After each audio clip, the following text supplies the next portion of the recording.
72वें गणतंत्र दिवस की हार्दिक शुभकामनाएं। भारतीय गणतंत्र का 72वां वर्ष सभी देशवासियों के जीवन में अनंत खुशहाली, समृद्धि व संपन्नता लाए, ऐसी मैं मंगल कामना करता हूँ।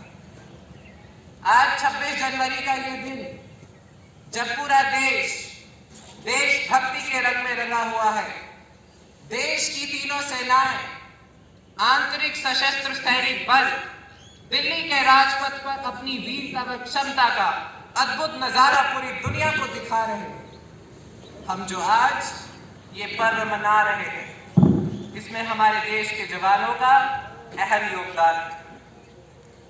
सभी प्रकार की विकट परिस्थितियों में हमारे देश के जवान हम सब की रक्षा निस्वार्थ भाव से करते हैं। चाहे वो थल सेना के जवान हो, वायु सेना के जवान हो, नौसेना के जवान हो, जल थल नभ में हमारी सेना ने जिम्मेदारी ली है हमें सुरक्षा प्रदान करने की। तो वहीं हमारा भी ये कर्तव्य बनता है कि हम अपनी सेना को मान सम्मान प्रदान करें।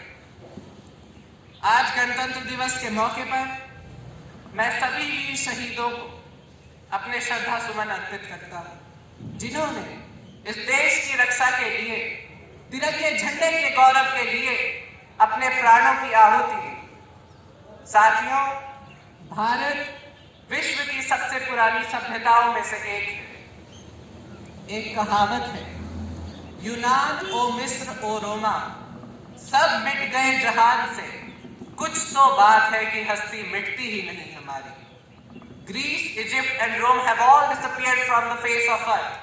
There is something which preserves us from destruction. ये हमारे अतीत की विरासत है और यही हमारे भविष्य की चुनौती है। हमने खुद को फिर से तलाशना जारी रखना है, खुद की व्याख्या करना जारी रखना है, खुद को फिर से परिभाषित करना जारी रखना है। साथ ही साथ अपने पैरों को हमारी धरती में, हमारी परंपरा में, हमारी सभ्यता में मजबूती से बनाए रखना है।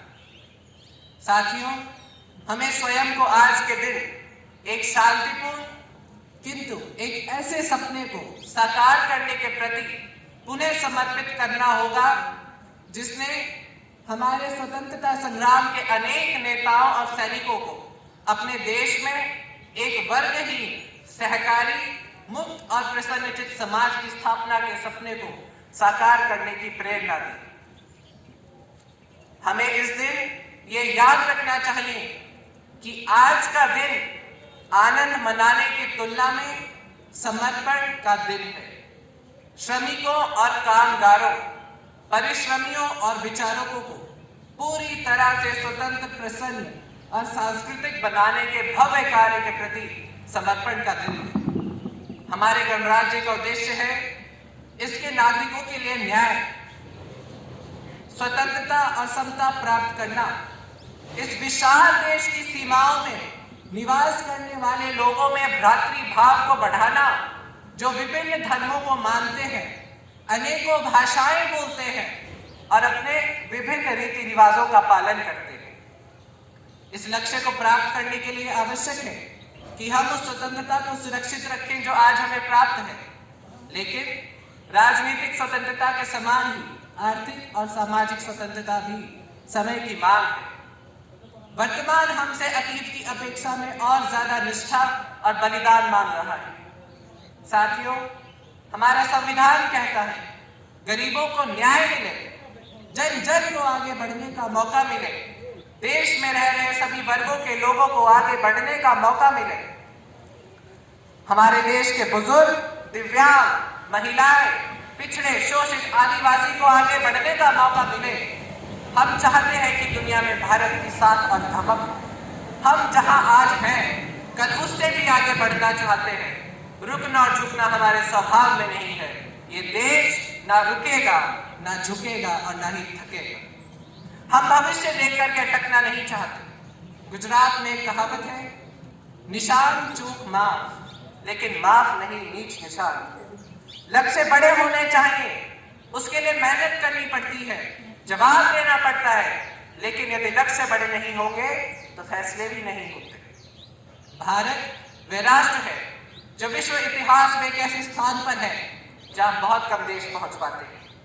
आज हमारे देश में लगभग 60 करोड़ युवा हैं, जो दुनिया में किसी भी देश से अधिक है। ऐसी विशाल युवा शक्ति रखने वाले देश के लिए अति महत्वपूर्ण है कि वह इस बल को सही दिशा में ले जाए, जिससे कि वे एक महाशक्ति बन सके। अब सवाल है, भारत के युवा को वाकई राष्ट्र निर्माण की ऊर्जा कैसे बनाया जाए। इसके लिए उन्हें और उनकी उत्सुकताओं को समझना होगा। आज हिंदुस्तान का नौजवान कितना भी मॉडर्न क्यों ना हो, आधुनिक होने का गर्व करता हो, लेकिन उसके बावजूद भी उसको हमारे देश के किसी महापुरुष की कोई छवि देखने का सौभाग्य मिलता है तो तुरंत आदर के साथ उनको नमन करता है।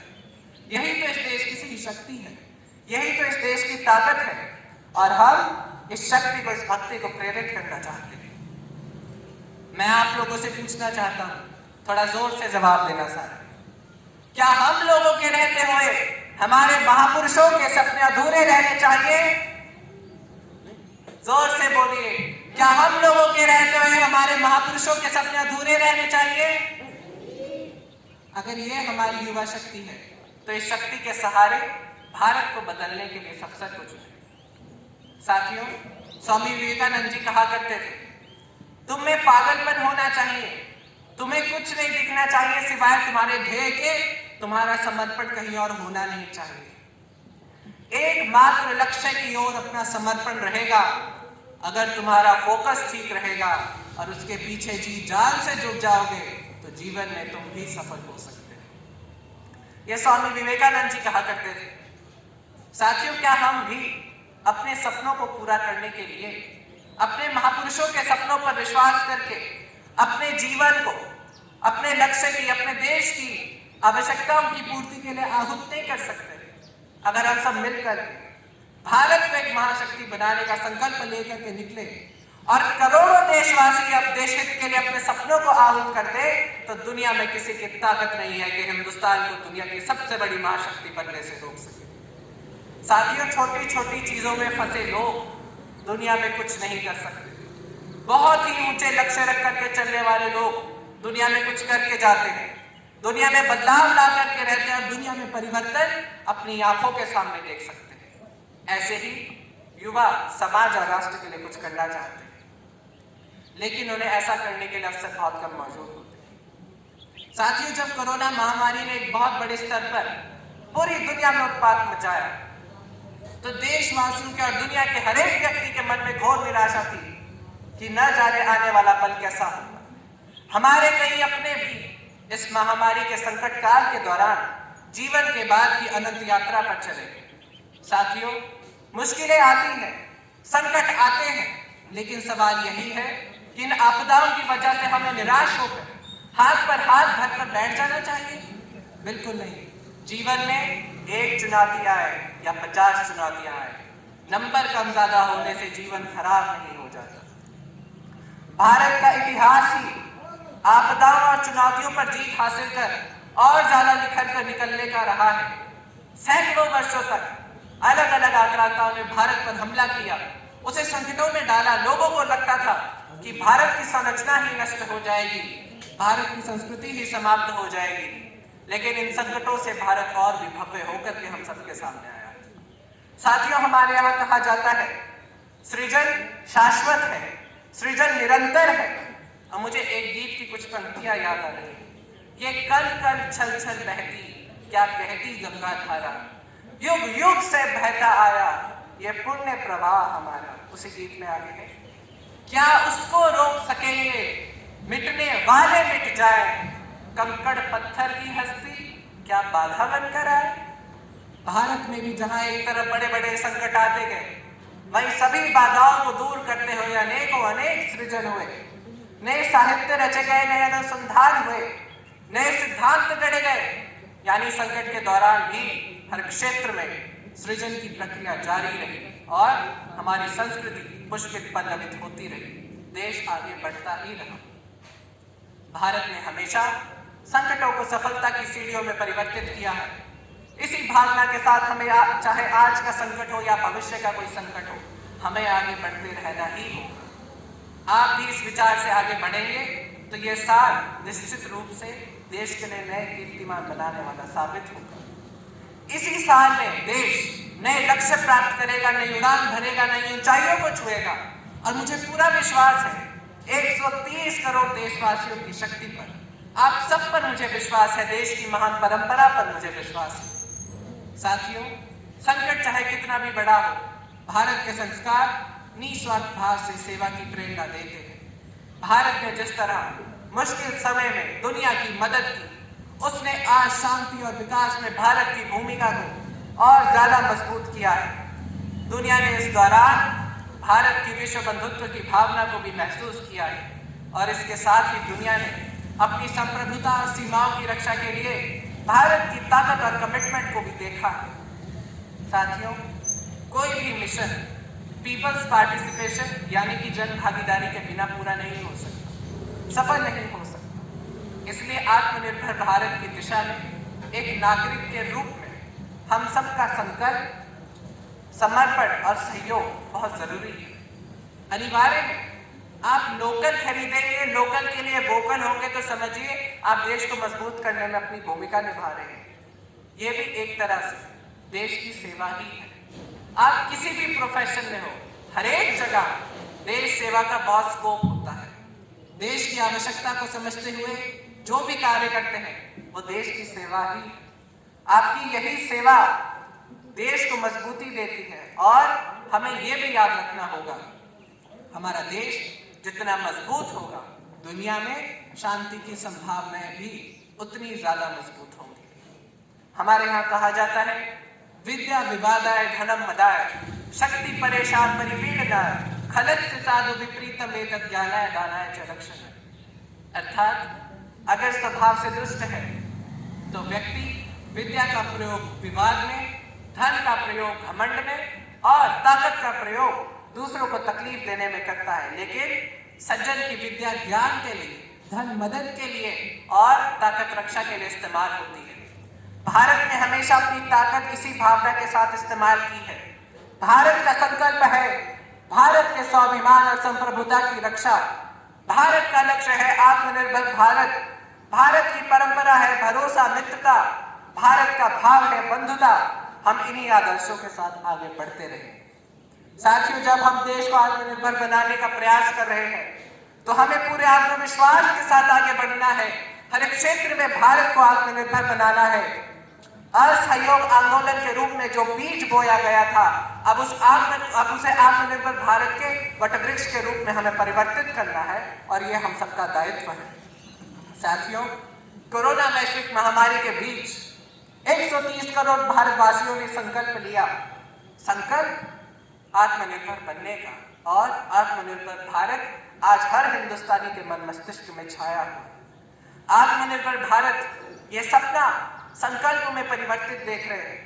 आत्मनिर्भर भारत ये एक प्रकार से शब्द नहीं है, ये आज 130 करोड़ देशवासियों के लिए मंत्र बन गया है। जब हम आत्मनिर्भर की बात करते हैं, हम में से जो भी 25-30 साल से ऊपर की उम्र के हैं वो अपने घर में किसी बड़े या किसी रिश्तेदार से जरूर सुनते होंगे कि सेल्फ रिलायंट बनो, अपने पैरों पर खुद खड़े हो। हम तो आजादी के 75 वर्ष पूरे होने में सिर्फ एक कदम दूर है। हमारे लिए भी भारत जैसे देश को अपने पैरों पर खड़ा करना अनिवार्य है। आत्मनिर्भर भारत अनिवार्य है। जो परिवार के लिए आवश्यक है वो देश के लिए भी आवश्यक है। और मुझे विश्वास है भारत इस सपने को चरितार्थ करके रहेगा। और इतिहास गवाह है, भारत ने एक बार जो ठान लिया वो करके रहता है। और इसलिए इस अपेक्षा की पूर्ति के लिए हमें अपने आप को योग्य बनाना बहुत जरूरी है। भारत के चिंतन में भारत जैसे विशाल देश, युवा शक्ति से भरा देश, आत्मनिर्भर भारत की पहली शर्त होती है आत्मविश्वास से भरा हुआ भारत। उसकी यही नींव होती है और यही विकास को नई गति, नई ऊर्जा देने का सामर्थ्य रखती है। भारत विश्व एक परिवार है कि संस्कारों से पला बढ़ा है।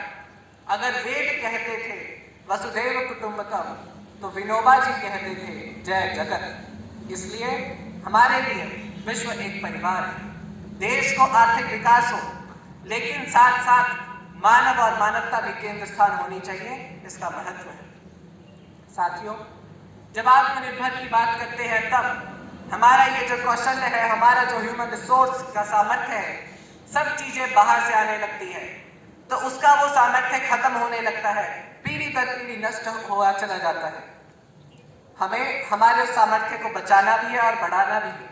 कौशल्य को बढ़ाना है, क्रिएटिविटी को बढ़ाना है और उसके साथ हमें आगे बढ़ना है।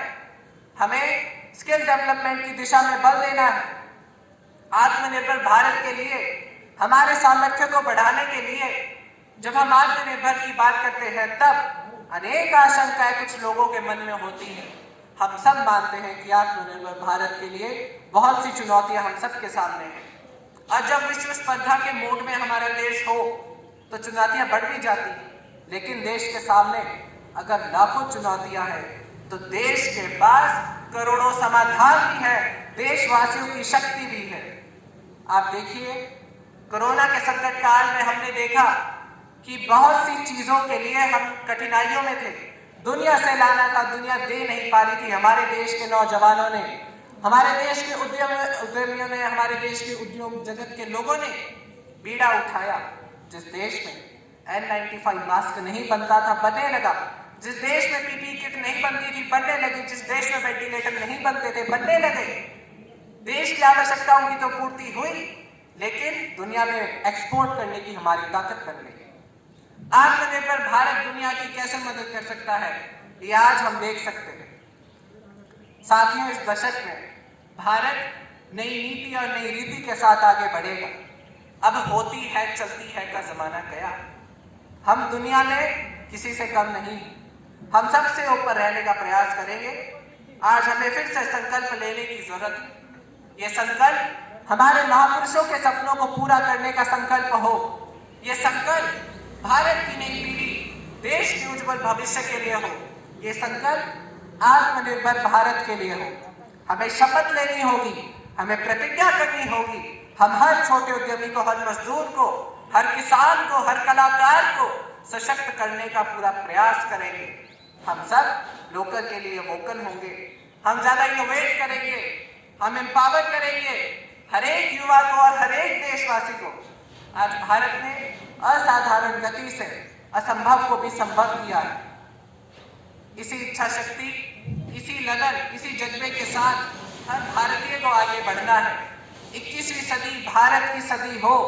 ये तीसरा दशक 21वीं सदी का भारत को महाशक्ति बनाने के लिए समर्पित होना चाहिए। ये महामारी विपत्ति थी, ये महामारी विपत्ति थी, मगर इतनी बड़ी नहीं कि आत्मनिर्भर भारत की विजय यात्रा को रोक सके।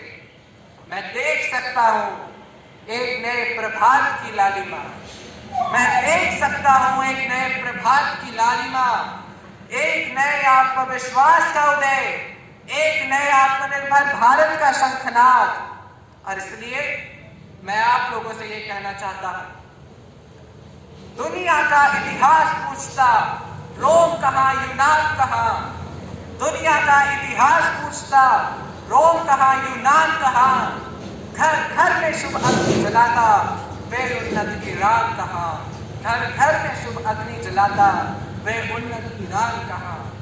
दीप बुझे पश्चिम गगन के, व्याप्त हुआ बर्बर अंधियारा, किंतु चीर कर तम की छाती चमका हिंदुस्तान हमारा। किंतु चीर कर तम की छाती चमका हिंदुस्तान हमारा।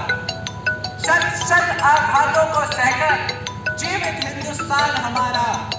शत शत आघातों को सहकर जीवित हिंदुस्तान हमारा। जग के मस्तक पर रोनी सा शोभित हिंदुस्तान हमारा।